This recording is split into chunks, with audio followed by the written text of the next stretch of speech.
It's brand new, Season 2.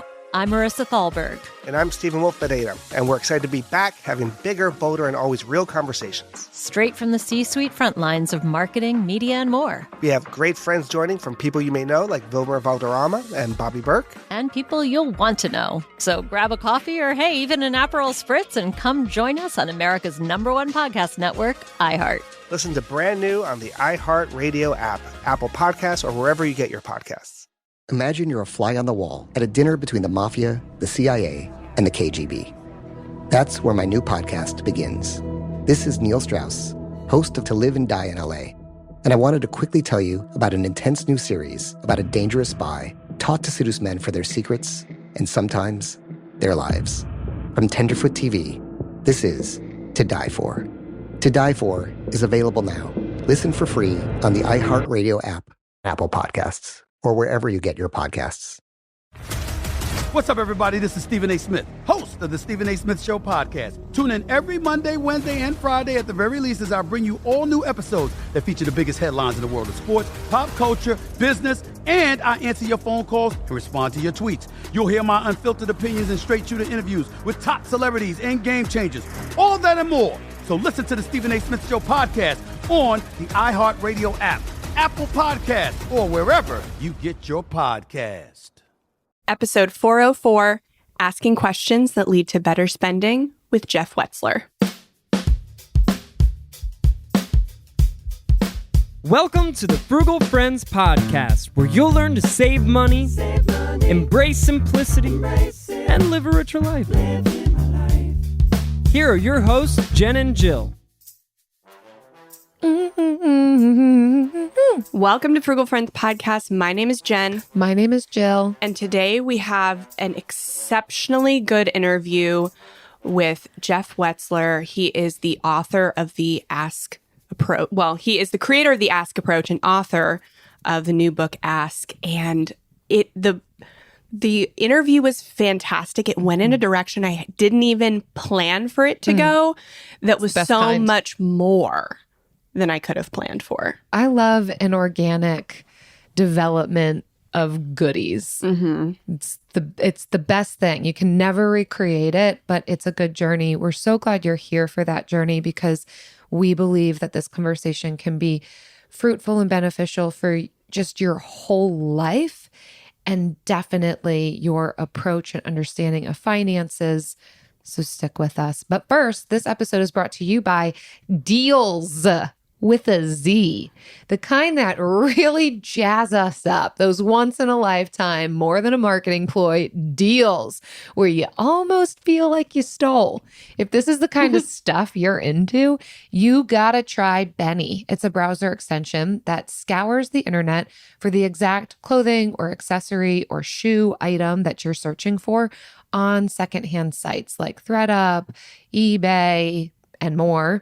So you can let Benny help you score some of these deals with a Z on the stuff you're already looking for. frugalfriendspodcast.com/Benny. That's BENI. Benny is my dream extension because I do not like going into thrift stores, but I do love shopping online and I want to shop secondhand, but for the same reasons I don't like shopping secondhand online, I don't like being in thrift stores because it's like a hunt. I think it is so in line with our affordable quality versus cheap quantity, new year, new us approach too. And especially for those of us who are beginning to research the brands that are sustainable or long lasting or the types of fabric that you want to be wearing, then going to a thrift store can be hit or miss. You might not know. Sometimes you can score a really great thing, but if you are the type of person who knows, I want this color jacket in this size from Patagonia, Benny can help you find if it exists currently at as a slightly used, gently used. Yeah. We're not shilling for Benny. We actually use it and love it. We do. If you download it and use it, frugalfriendspodcast.com/Benny, we get $1. And that's it. So we truly We truly use it, and that's why we want to tell you about it. We're taking up like valuable space on this I know. podcast to truly just tell you about something that we think is really But cool. if you'd like to give us $1, but you can't like physically give us one, just download Penny and it's like you have.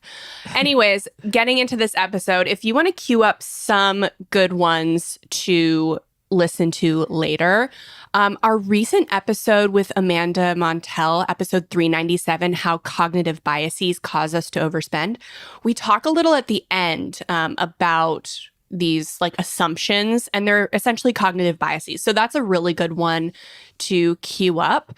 But then also episode 83, Overcoming Emotional Spending with Megan Dwyer.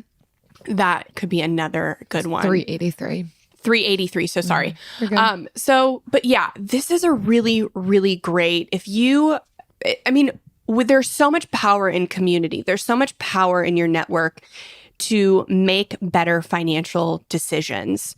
If we would just like connect and not view it as a one-sided, what can I get from you? There is so much beauty in mutual connection and asking questions and answering questions. And so that's essentially what Jeff has spent the last quarter of a century kind of leading up to. He has a doctorate in adult learning and leadership from Columbia. He is the co-CEO of Transcend, which is a nationally recognized innovation organization. And he has served as management consultant, learning facilitator, chief learning officer. So he is really passionate about people learning. And so we've kind of taken his wisdom and applied it into financial situations that we experience. So without further ado. Yeah, he's real great. Let's do it. Jeff, welcome to the Frugal Friends podcast. We are so happy to have you here. Thank you. It is great to be with you. This is particularly exciting for me because I love it when we get to have conversations that feel a little bit more adjacent to financial literacy, but really help us for our whole lives in our financial selves, but also our whole selves, because we know it's all connected. I love questions. I love question asking. It's probably one of the reasons that having guests is one of my favorite things that we do on the podcast. So yeah, thanks for being here. Excited to share this with our audience. Awesome.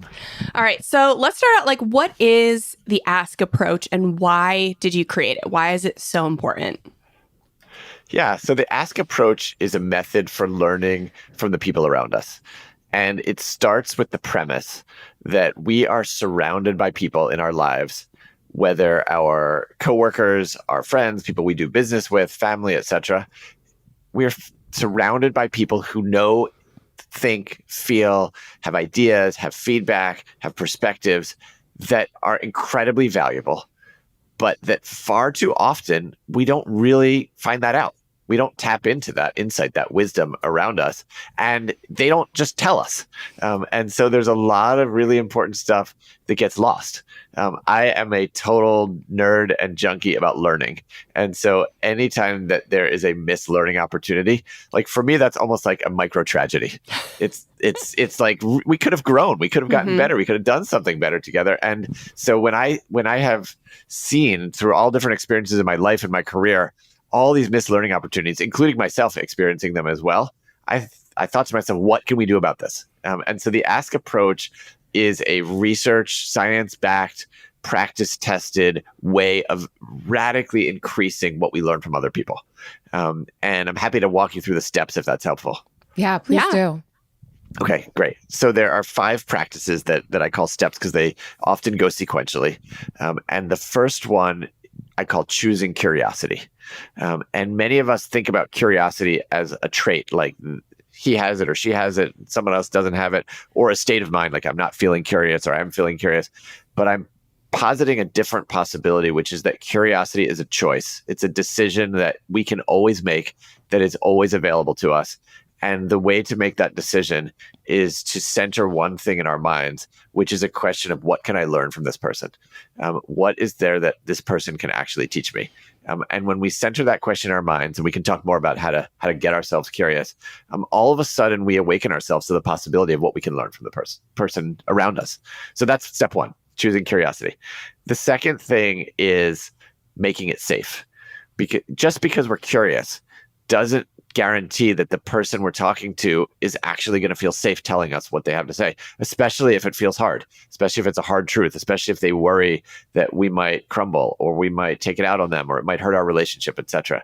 So making it safe is all about creating the kind of connection, opening ourselves up to be vulnerable so that they can see that it's safe too, and really demonstrating to the other person that we're resilient, that whatever they have to say, we can handle. And we're going to take responsibility for our own reactions to what we hear. That's number 2, make it safe. 3 is pose quality questions.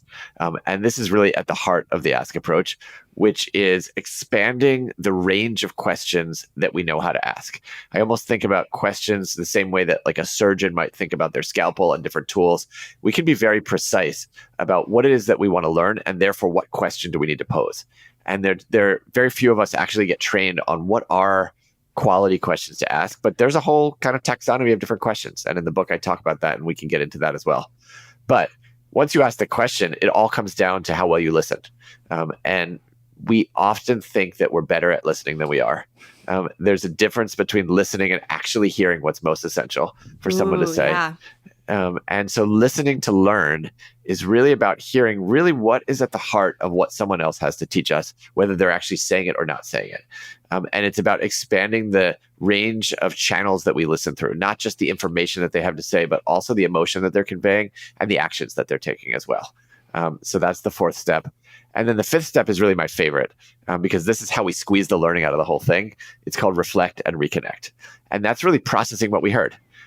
Actually, asking ourselves what's important from what we heard, what can we let go of? And then insofar as there are important things, what does that mean for how I need to evolve and update my own thinking, my beliefs? What actions should I take based on that? Is there some deeper learning and growth in there for me? That's the difference between talk and talk that actually gets somewhere. But it's not enough just to do that reflection and walk away. The final part of closing the loop is to actually reconnect with the other person, and to let them know, this is what I took away from our conversation, and thank you. And by the way, did I get it right? And what more? And that helps the other person know they didn't waste their time, that you really value them, and also just really increases the chances that you're going to have that open communication to keep sharing over time. So that's in a nutshell the ask approach. I love this because we're so conditioned to be individualists, right? We have to learn everything on our own. We have to do everything on our own. That's almost like where we find our worth is how well can I do this on my own? How self-sufficient can I be? And This really does reconnect us to the people around us and makes us exponentially better in half the time. Totally. And the thing that I think is really important about this is it's not just about connecting to the people around us so that we personally can be better, but the ask approach actually is mutual. It makes us better together. It makes the other person better as well. It helps the other person be more self-expressed, because if there's something that someone knows or is thinking and not saying to us, first of all, that can be a burden for them to be holding and keeping it in. But sometimes they don't even know how much value they have. And so when we're helping them to share what they have to know, it's a good thing for them. It's a good thing for our relationship. And usually we make better decisions together. We collaborate better together. We save ourselves time together. So it really is a mutual win. This is stirring a few things for me. When I hear how you're describing the ask approach, it sounds so beautiful. And it sounds like what a lot of us, if not all of us, do want out of relationships. I think it can be one of the things introverts especially can complain about getting together with people. Like, I don't like surface level conversation. And I think most of us don't. We just don't know how to get there with people. So on the one hand, it's what we all want. And on the other hand, it sounds like a lot of intentionality, potentially a lot of work. And it makes me wonder how others respond to this, because this is not the norm. To come to someone like you, Jeff, and you dive into this ask approach, whether or not they know that you're going through this cycle with them, how are they responding to you? Do you mean how are people who are being asked the questions responding? Yeah. Because it sounds like you're really trying to make the most of a connection or an encounter. And I don't think most people are accustomed to that. What is the response typically? I mean, so I'm really unpacking the whole set of practices and steps. But when it's put into action, it doesn't feel like, oh my gosh, I'm going through this, and then this, and then this. It just feels natural and fluid. Mm-hmm. And usually when people are really, on the receiving end of curiosity and questions, it's something that brings them closer to us. There's lots of research, even in the dating realm, that when someone that you're dating, when you ask them questions, you actually are more attracted to them, and you're more appealing to them because people want to be asked. People want to share.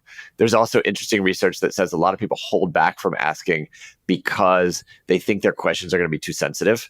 But really, people want to be asked. Now, of course, there's limits to that. But generally speaking, it's a relief to be asked. It's you're helping somebody else get something out. And so many of us don't get asked enough questions, and so I think people appreciate it. Yeah. In my work, my full-time work, I am a mental health professional. Okay. Shifting a bit, but I provide therapy to people. I ask a lot of questions. It's primarily what I do in my work.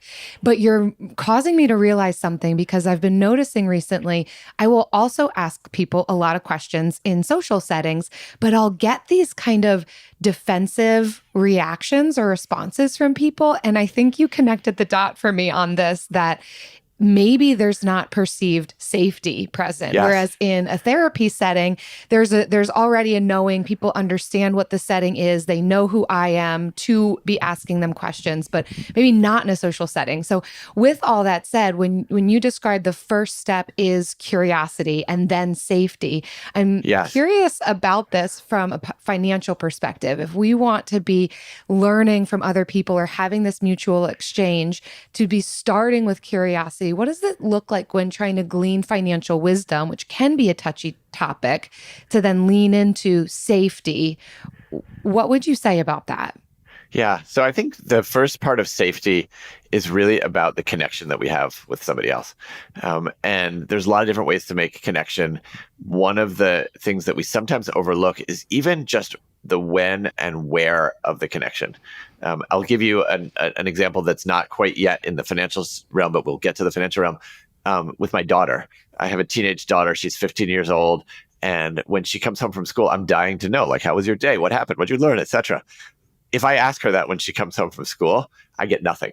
I get, oh my God, Dad, like, the eye roll or whatever. But if I stay up till she's done with her homework and done talking to her friends, which might be 11 p.m. or 11:30 p.m., and I hang out in her room with her, she doesn't want me to leave. She wants to tell me everything. And so that is her safe environment. Like the key is that it's what works for her, not what works for me. And so a big part of safety is like the when and the where of the connection. I imagine in a therapy office, people are there for that purpose. So you've got that going for you. But another really important part of it is like opening up, explaining, why am I asking the question? Sometimes people are suspicious of our agenda. Like, why is this person asking me the question? Why are they being so nosy? Why are they prying, etc.? And so opening up either about, here's why I'm asking the question, or let me tell you, like, my own experience of something like that, can then invite the reciprocity of somebody else sharing. Those are a couple of ways to make it more safe. Oh, we're like 10 minutes into this and I've already gotten so much. I feel like I when I hear Jill say this and I'm like, oh my gosh, I love that you're so inquisitive.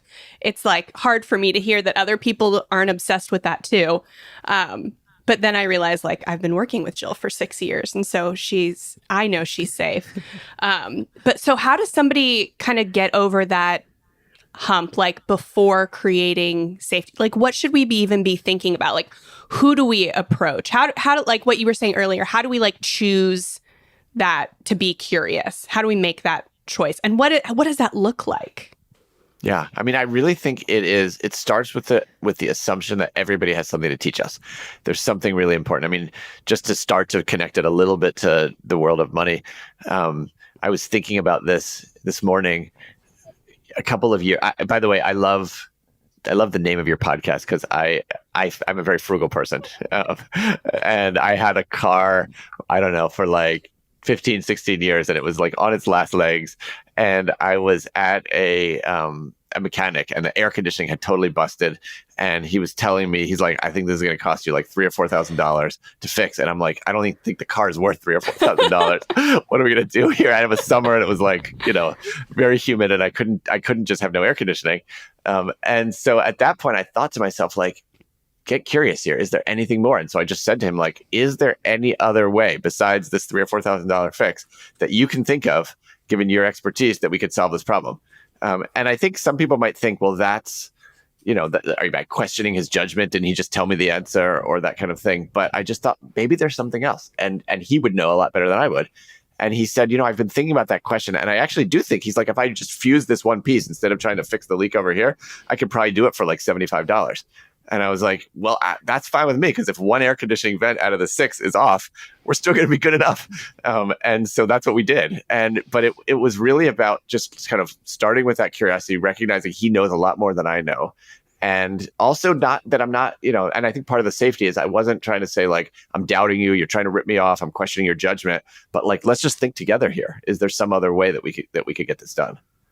Yeah, absolutely. And we say it so much that frugality is essentially giving yourself space to get creative, but first you have to be curious in order to explore all the ways that you could be creative. So exactly. I love that. Exactly. I'm Tamika D. Mallory. And it's your boy, my son, the General. And we are your hosts of TMI. New year, new name, new energy, but same old us. Oh, yeah. And catch us every Wednesday on the Black Effect Network, breaking down social and civil rights issues, pop culture, and politics, in hopes of pushing our culture forward to make the world a better place for generations to come. But that's not all. We will also have special guests to add their thoughts on the topics, as well as break down different political issues with local activists in their community. If you like to be informed and to expand your thoughts, listen to TMI on the Black Effect Podcast Network, iHeartRadio app, Apple Podcasts, or wherever you get your podcasts. That's right. I'm Hannah Storm, and my podcast, NBA DNA with Hannah Storm, digs deep into the history of professional basketball, along with my own, as one of the first female sportscasters. Now let's get you up to speed on what else happened around the NBA today. We talk to all sorts of people I interacted with, from Dr. J to Charles Barkley, and recap iconic moments. Yes, he's got it. Here he comes. Way rock the baby to sleep and slam dunk. As well as some of the wild stories behind the scenes. We were like, what? What are we in for? The scoreboard crashes before we even tip a game off. Today, the NBA is a global sports and entertainment giant. Players are multimillionaires and cultural icons. Iguodala to Curry, back to Iguodala, up for the layup. Oh, blocked by James. LeBron James. And these stories are about how we got here, both on and off the court. And what's next? Listen to NBA DNA with Hannah Storm on the iHeartRadio app, Apple Podcasts, or wherever you get your podcasts. Danielle Moody here, host of the Woke AF Daily podcast. We've been with iHeart's Outspoken Network for a year, and what a year it has been. Every weekday, I navigate our rapidly changing world alongside our series of fabulous expert guests. As we head deeper into 2024 and yet another life-changing election cycle, Woke AF Daily is here to keep you sane and woke. Woke not just to the latest headlines, but also to the collective power we all have. Woke to the need to build community with those around us. Woke to how to avoid burnout, and woke to the ways we can all find joy in the madness. Make Woke AF Daily with Danielle Moody your podcast destination for 2024 election news and analysis. And tune in to hear the ways I am working to stay grounded amidst it all. Listen to Woke AF Daily Season 5 on the iHeartRadio app, Apple Podcasts, or wherever you get your podcasts. I think this is also like, as an introvert, I get nervous about like, well, maybe that person, like, I don't want to ever be a burden to somebody. And I know, like, when you were saying, like, people want to share, they want to be asked, like, that was speaking to me. But, like, how does someone maybe who doesn't want to, like, impose on somebody that maybe they think maybe a little too highly of. I know, like, we're all this, we're all people, but like there are some people that I'm just like, I'm so nervous to ask or to talk to, or like, is there a way like we can get over that hump and like really get some like really good mentorship and relationships started? Yeah, I have two thoughts. One is we can do an experiment. So I think a lot of us hold ourselves back because we assume we're right, that they're not going to have time for us or they're not going to talk to us, etc. And the only way we can know is to test. And I think part of that is getting curious ourselves and saying, like, what if my assumption's not right? What would happen? And what's the worst thing that could happen if I tested that? And so one way would be to just, dip a toe in the water and see what happens. And the worst thing that happens is they don't answer our question or they don't have time. But the other thing we can do that is even, I think, lower stakes than that is we can ask if we can ask. Would you mind if I asked you a question? Would you have a few minutes for me to, pick your brain on this kind of thing? And then we're not even going there to ask the question yet, but it's essentially we're using the skills of ask just to test out, would they be willing to even talk to us? And I think, sometimes people will say no, and we can respect that. But a lot of times people will say, of course, let me know. And so it can feel even safer for ourselves just to inquire, would you be open to talking about this? Yeah. When it comes to identifying somebody who we want to be able to ask, especially financial questions. So this is, you've mentioned some of the touchy subjects and finding the when and the where and the how. So if we are beginning to identify, I think I'm starting to build up some bravery to be able to engage in this type of process with somebody, I want to know, they seem like they might have some wisdom for me, and maybe there's something I can offer to them. What could we be asking, do you think? What are some of the best questions we can be diving in with? And or how can we make sure that the space is safe to be able to do that? Yeah. In terms of making sure that the space is safe, I think a lot of it comes back to letting them know how much we value them, letting them know what we're hoping to get out and why, letting them know what their advice would mean to us, but also letting them know that even, and I call this radiating resilience, even if they say something hard to us, we can handle it. And if something comes up for us, we're not going to hold them responsible for our own reactions, including things that they might want to push us on as well. And we can even say, like, I really would welcome your most critical pushes, your toughest feedback, even if you think it might be hard for me to hear, I'm really interested in hearing that. Those kinds of things can let people know, okay, I can take some risks with this person. They're asking me for it. They're interested in going there, that kind of thing. In terms of the actual questions, there's a bunch, but I'll give you a few different examples. One is a sequence of questions that is really about digging deeper. So it can start by saying to them, what is your take on this? Would this be a good direction for me to go? Should I spend money on this? Should I make this investment, etc.? But digging deeper is really about saying, what leads you to think that? Tell me why. How did you reach that conclusion? And so really not just stopping at their advice, but getting underneath what's the concern that you're trying to solve for with that perspective, et cetera. And then to even go one step further is something that I call see what they see. Telling them, like, here are I'm sure you have some stories. I'm sure you have some experiences. Like what data, what information, what experiences, what stories leads you to have that? And then all of a sudden, you're not just getting their opinion or even their reasoning. You're getting their wealth of life experience that actually informs that as well. So that'd be one kind of set of categories. A second one that I would talk about is requesting reactions. And this is something I think that we all do too infrequently. We often will put our view out there and say, I'm contemplating this, or I think this is the right way to go, or I don't think we should spend money on this, or whatever it is. And then we just assume if they have a reaction, they're going to tell us what their reaction is. But so often people don't tell us their reactions, maybe because they don't think we care or we're interested in those reactions. Maybe it's because it feels hard for them to say. Maybe they're still processing them, whatever it may be. But by requesting reactions, we can invite that. So it can literally be as simple as to say, here's what I think. What's your reaction to that? How does that land with you? What does that make you think?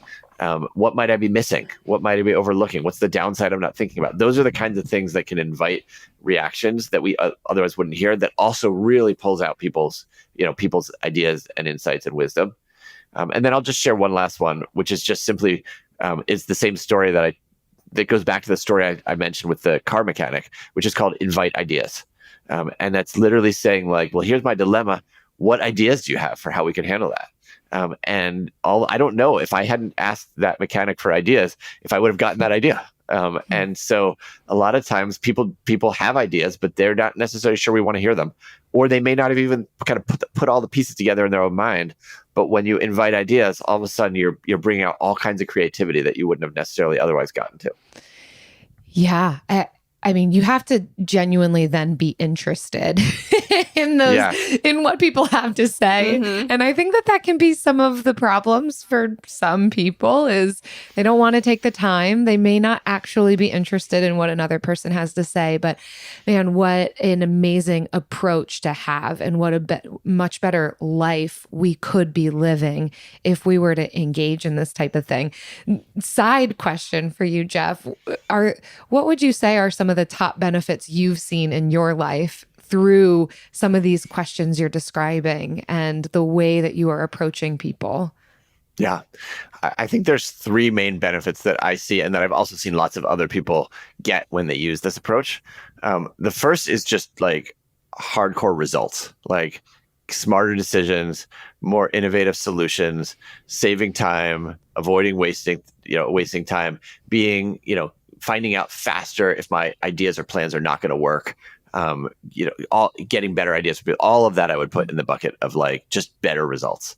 The second I would say is relationships. People, as we talked about before, people want to be asked. And when I ask questions to people, I learn things about them, and that makes us closer. And so like my personal relationships, my work relationships, I'm co-CEO of an organization, like my partnerships with my co-founder are just deeper because of this. And then the third is learning. Like I learn faster, I grow faster, I correct my mistakes faster, I solve for mistaken assumptions that I have made, etc. So like results, relationship, and learning, I think are the most important benefits that something like the Ask approach can help us get. I can co-sign that one, because especially in finances, particularly in investing, this has always been an area that I'm just inept at. I'm not that interested in it. And I feel dumb when I talk about it. So I don't want to dig in deeper. But I think through safety of relationship with Jen, being able to just ask, okay, now that there's established safety, I've been able to say, I'm okay failing in front of you, or potentially asking a dumb question in front of you. And I do care enough about my future at this point. And it has radically changed the trajectory of what retirement is going to look like for me. Just one example of what you're describing, results being in the midst of relationship and learning. Yeah, I guess all three of them have happened in just that one piece. Yeah. And it wasn't like all at once. It started like almost as a commiseration. Like we're thinking about what retirement accounts and investing and index funds all look like together. And then as, our relationship grows and like things come back up, then we're talking more about it and then asking each other different questions. And so like, I think when I think about this, sometimes I assume it's like all in one fell swoop. Like you're asking like, what is your, background with investing? What would you do here? But a lot of that, and it comes back to the safety, which I had no idea that's the direction this episode would go, but like, it's such a good, like, and right place. Like it comes back to the safety and being like, it's not all like, I'm asking from you, but this is a like mutually beneficial like interaction, and not just like, and we go beyond small talk to do things that will really benefit both of us. It's not an interrogation approach. Yeah. It's not extractive. Yeah. It's not just about me. It's really about us. It's a very we approach to connecting with people. Yes. Okay. So we've really dove in on the Ask approach with other people, which I think it's what your book is mainly about. And I think everyone should read it, not just for finances, because it goes into like so many great things. So like, how do you think we could use the ask approach on ourselves to learn more about ourselves? Because we're writing a book on spending. And so a lot of the stuff we're looking into is like, how can we get more curious about ourselves? How can we ask ourselves better questions so that we know what we value spending money on and what we don't? Like, have you used the ask approach on yourself with any great benefits?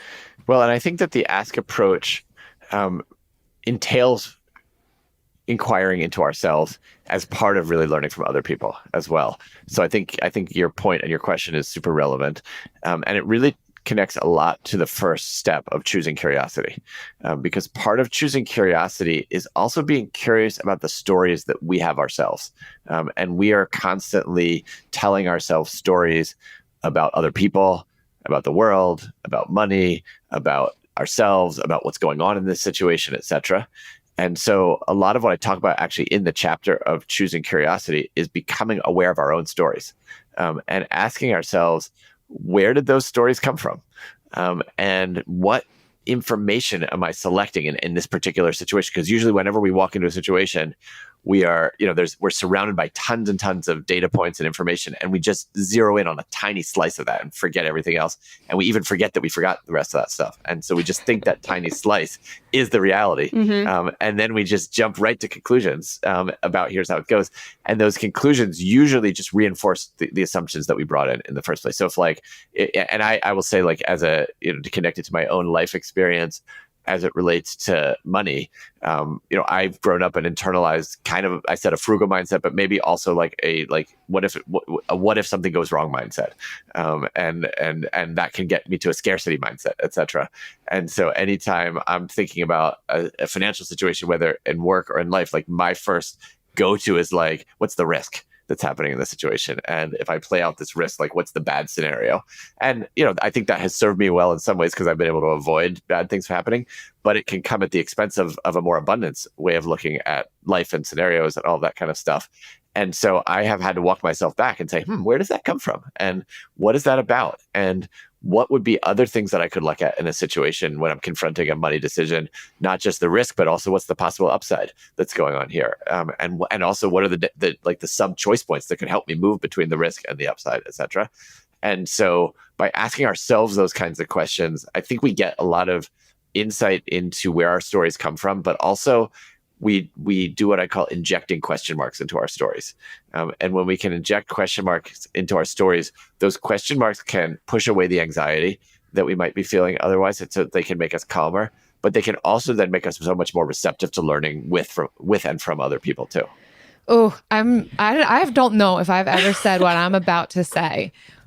I would encourage everybody to rewind and write down those questions that you just rattled off about what we can be asking for ourselves. One of the things that I love about curiosity, true curiosity in its best form, is it doesn't assume an answer.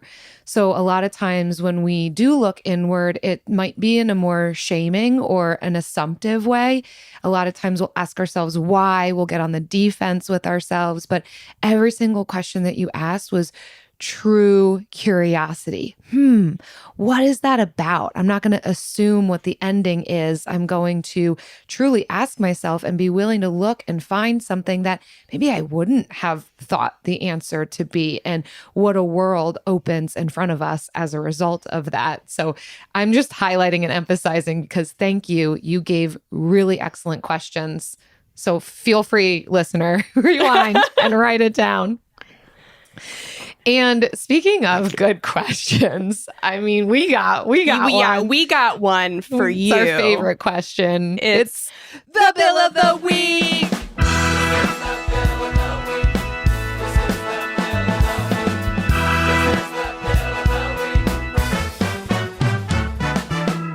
That's right. It's time for the best minute of your entire week. Maybe a baby was born and his name is William. Maybe you paid off your mortgage. Maybe your car died and you're happy to not have to pay that bill anymore. Duck bills, Buffalo Bills, Bill Clinton. This is the Bill of the Week. Jeff, every week we yell at our guests to share with us what we think is the most quality question we ask on this show. What is your Bill of the week? Have you ever heard of Bill Nye, the science guy?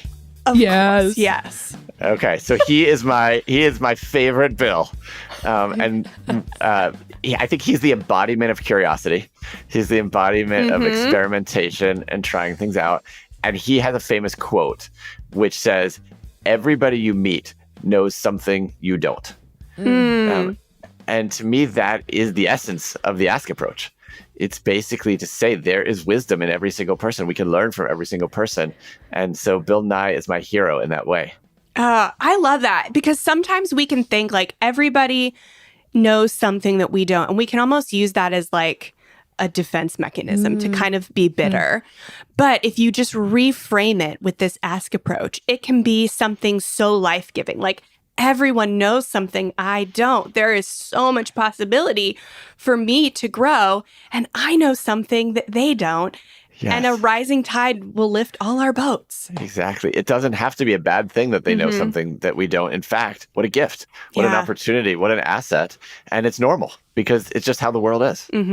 I'm remembering that Bill Nye would also ask these questions in his science experiments where he might have obviously known what was going to happen, but he acted like he didn't at different times. And it's striking me now as something endearing and an approach that we can all kind of take. Like, if you're saying everyone knows something we don't, then that would apply to kids too.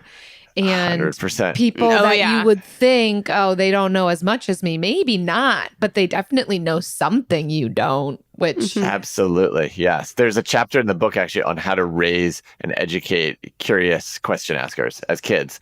And one of the most important things is to model that curiosity for our kids, which means saying in front of our own kids, "Wow, what a great question. I have no idea. How could we find out the answer to that question?" And the more that we model that, the more that we let them know it's not only okay, but it's a good thing to be curious, because kids do what they see their parents doing. Yeah. And it's okay that not everyone has the answer immediately, that you'll always, for most of the time, have to get creative to find the answer. Exactly. I say that to my 4-year-old all the time. Be like, "That's a great question. I have no idea." And I think now he's just starting to think like, maybe I should ask my other parent. He's starting to problem solve creatively. But stick with that. I think it will still benefit him in his curiosity. He'll turn into a question. He'll stay curious. Yeah. Unfortunately, sometimes it stops there for me. Like, I don't know. Move on. Yes. Well, that's not boding well for us. If you all listening have a bill that you want to submit, if it is about Bill Nye the Science Guy, or you are Bill Nye the Science Guy, you know what to do. Visit frugalfriendspodcast.com/bill. Leave us your bill. We're ready for it. I'm Tamika D. Mallory. And it's your boy, my son, the General. And we are your hosts of TMI. New year, new name, new energy, but... same old us. And catch us every Wednesday on the Black Effect Network, breaking down social and civil rights issues, pop culture, and politics, in hopes of pushing our culture forward to make the world a better place for generations to come. But that's not all. We will also have special guests to add their thoughts on the topics, as well as break down different political issues with local activists in their community.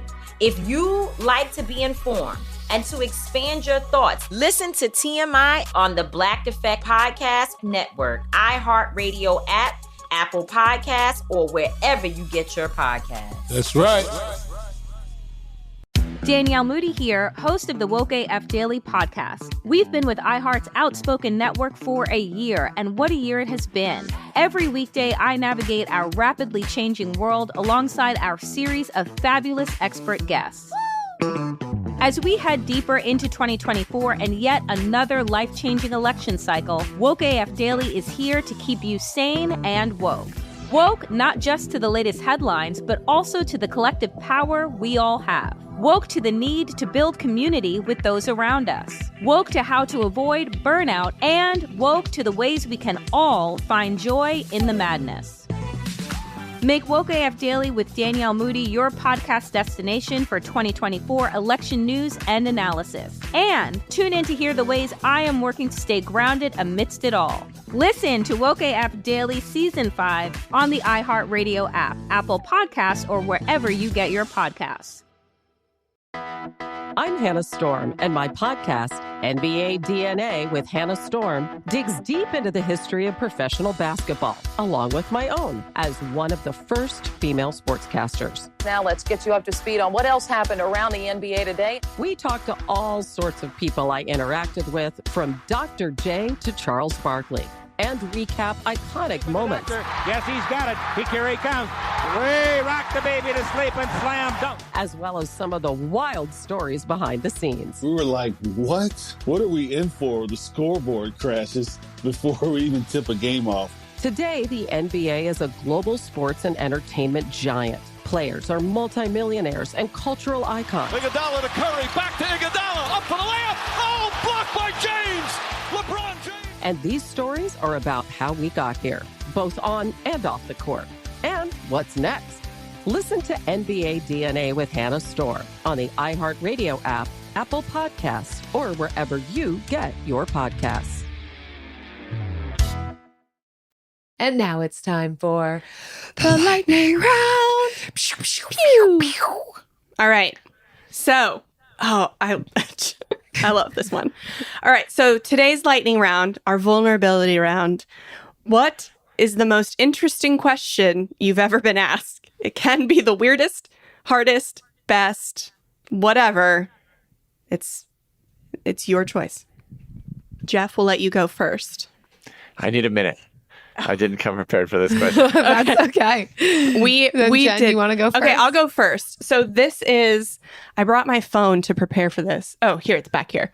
Okay, so in my career, I have gotten so many emails, like reader and listener emails, and they are lovely. And so I got this one, and the actual question, and it'll make sense in context, but the actual question is, would you be against holding a chat or call discussing your business in detail and the game plan?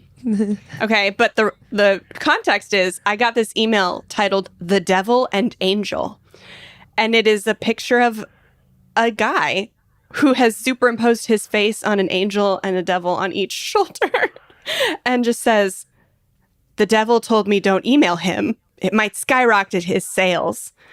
But the angel on my right shoulder said, be a man of God and spread the game plan. Oh my goodness. And there's a lot of other, but essentially it leads to that question. I didn't. I mean, they really put in a lot of effort, though. I know. It's like, they did some Photoshop, like it's a good, I don't know if you can see it, Jeff, but like. That is impressive. Yeah.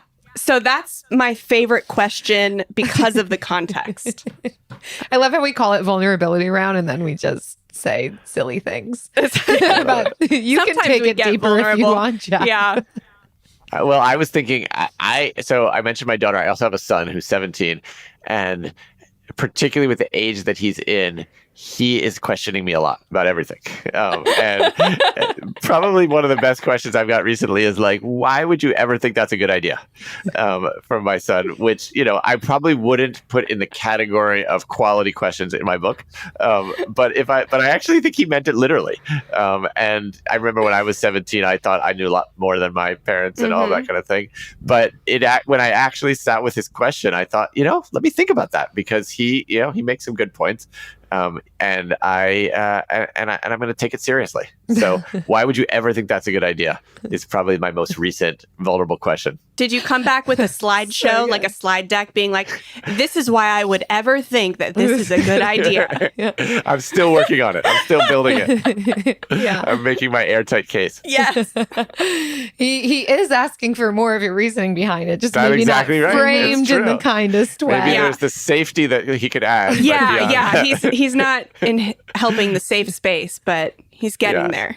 That's reminding me of one. So that's going to make me share too. But speaking of kids' questions, there was this little girl. She was probably 7 at the time that she asked me this question. And she must not have met many people like me. But she asked, am I a teenager or am I a mother? Like, those are the only two options for her. I'm either a teenager. Are you a teenage mother? Or a mother. And I'm like, I'm neither. I'm an adult woman without children. It was not computing for her. She was from a big family. She probably has only ever seen moms. Adult women are moms. Or you can have an older looking girl who's just a teenager. She just, no, but are you a teenager or are you a mom? The poor girl, I blew her mind that day. I love that. Anyways, the one that I did want to say that relates to the podcast. So speaking of the bill of the week that we just put you through, there was one time early on that we got a caller who just said, who dis? Well, it was a text. We weren't using SpeakPipe. We were using like the Google Voice number so that you could text that number. That's right. I remember it being, we read it, but I thought maybe it was transcribed. Yeah. But that was it. They texted the bill of the week line, just who dis?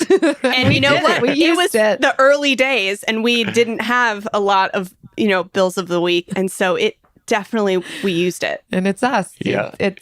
Our answer is Jen and Jill. It us. Who dis? It us. Yes, you could take that question to a very deep level. Yes. Who are we? Wow. Very true, so Jeff. Real. Well, if people want to take this conversation to a deeper level, where can they get more from you? She's a queen at segues. I love that segue. So the website is www.askapproach.com. And the book is called Ask, Tap into the Hidden Wisdom of People Around You, which you can get anywhere you can get books. And they can also follow us on Instagram at Ask Approach. Beautiful. Yes. Thank you, Jeff, for sharing your wisdom today. Oh, thank you for your great questions. It was really fun to talk with you. All right. That was so good. Yeah. Ooh. That was really good. I think the conversation on safety is going to be really valuable because it can feel so one-sided to be seeking information from people. Yeah. But there are ways to make it a safe space to where people want to share and actually benefit from sharing. There are so many, and I want to direct this specifically to women because I know that's the majority of our audience and I've just kind of been thinking on this, but there are so many women with gifts that don't know that what they have is special or maybe have heard it but don't yet believe it. And the more we tell people what you have is a gift, can you share it with me? The more we help people succeed and realize their full potential. And I think as women, we cannot gatekeep the gifts that we have because in business settings, C-suite men have been networking and leveraging their networks and seeking to identify the places in the room where they can learn. And that's just felt so foreign to us. Yeah. And sometimes I'm just tired. But I think it can also feel inauthentic too. We want to create real relationships. Right, We're not looking to leverage business connections, right? But that comes at the detriment of we're also nervous to, extract or squeeze information out of people. But there are safe ways to do it that build both people in the relationship up. Agreed. Yeah, that safety one was key for me. It's not just about asking questions. It's also making sure that the setting is right and that people understand why you're asking it. What's the motive behind it? Can you give more context and make it more of an exchange, more reciprocity? And I think one of the key takeaways I took is starting with vulnerability is putting out not getting spilly and spilling your guts out, but start with a little piece of vulnerability. And that does really put out safe space vibes. Yep. Yeah. So thank you so much for listening. I hope that you got something out of this and that you are going to take this and you're going to build better relationships that are mutually beneficial and help you get get more out of life. And thank you for sending sweet emails about the Friendletter. We want to share this one specifically, and this is for Misty. I don't know if you guys know, but we no longer write the emails. Misty and Kim, our Frugal friends, are writing them now. And we got this one from Erica that says, this email from Misty resonated with me because I did not redeem my Sephora or Ulta birthday gifts last year. This was a email about birthday freebies. I'm sure I missed some more other than those. I do think we need to plan out how to maximize our birthday rewards. I wonder if someone's made a checklist of birthday rewards for national chains. Thanks for making Monday a little brighter. Happy Monday. Erica, I did email you, but I wanted to share this for everyone else. The crazy coupon lady has a list of over 100. And so I actually...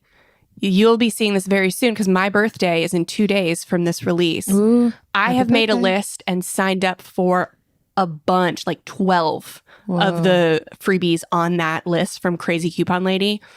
And I'm going to chronicle myself on my birthday.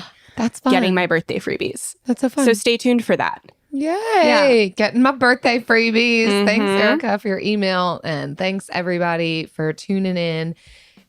Listening. Again, if you want those freebies, savings tips, values-based spending hacks sent to your email, if you want to get stuff from Misty and Kim and us, frugalfriendspodcast.com.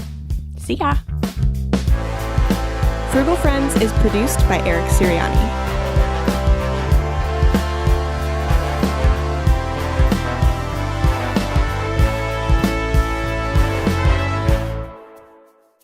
Okay, I had a very scary question this morning. Speaking of questions. All right. You were here for it. I was. I experienced this, you catastrophizing at your finest. Yes. Oh my gosh. Yes. Yes. I am prone to that. I will amplify a situation if it can be amplified. Mm-hmm. And the question came from my husband, Eric, who walked into the kitchen and said, "Is this a flea?" Actually, he said, "Are these fleas?" Yeah, there were 2 of them. Because there were 2 of them. He puts them on our white counter. They're hopping around. Jen from 10 feet away is able to say, "Yup, absolutely, yup. I'm not even close to them." And I can see them hopping around. They fleas. They jump like a flea. They look like a flea. They're fleas. And so here we are over here, me and my husband, Eric, because if you remember from the episode, I do not have children. I'm not a teenager or a mother. I don't have children and I do not have pets. And yet I have fleas in my house. Mm-hmm. Well, you traveled with somebody who had fleas. Mm-hmm. Well, their dog had fleas and the fleas The dog was went not with us. them. The dog was not with us, but the owners of the dog were with us. And I think that now we have a dog. I don't know. Like, I just feel like we get the worst of like the things of people. Like, people love having dogs and children and they get all the perks and we get all the like peripheral cons. Like, oh yeah, we don't have a dog, but we have fleas. We don't have kids, but we get their sicknesses. Like, I don't know what to do. Yeah. Here. Well, I mean, I need to be a teenager instead.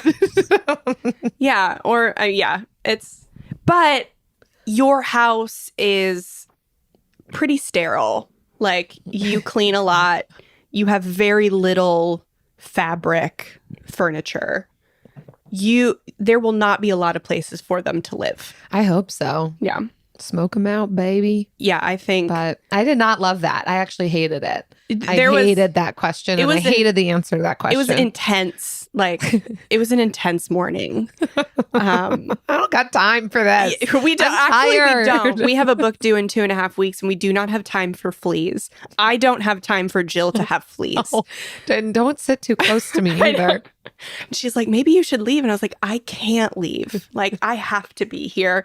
You didn't have to go on vacation, but I have to be here. So don't give me fleas. I also don't have a dog, and my children do not have fleas. So don't. I ain't got time. No one has time. It's brand new, season 2. I'm Marissa Thalberg. And I'm Stephen Wolf-Bedeta, and we're excited to be back having bigger, bolder, and always real conversations. Straight from the C-suite front lines of marketing, media, and more. We have great friends joining from people you may know, like Wilmer Valderrama and Bobby Burke. And people you'll want to know. So grab a coffee or, hey, even an Aperol Spritz and come join us on America's #1 podcast network, iHeart. Listen to Brand New on the iHeart Radio app, Apple Podcasts, or wherever you get your podcasts. Imagine you're a fly on the wall at a dinner between the mafia, the CIA, and the KGB. That's where my new podcast begins. This is Neil Strauss, host of To Live and Die in LA, and I wanted to quickly tell you about an intense new series about a dangerous spy taught to seduce men for their secrets and sometimes their lives. From Tenderfoot TV, this is To Die For. To Die For is available now. Listen for free on the iHeartRadio app, Apple Podcasts, or wherever you get your podcasts. What's up, everybody? This is Stephen A. Smith, host of the Stephen A. Smith Show podcast. Tune in every Monday, Wednesday, and Friday at the very least as I bring you all new episodes that feature the biggest headlines in the world of sports, pop culture, business, and I answer your phone calls and respond to your tweets. You'll hear my unfiltered opinions and straight-shooter interviews with top celebrities and game changers. All that and more. So listen to the Stephen A. Smith Show podcast on the iHeartRadio app, Apple Podcasts, or wherever you get your podcast.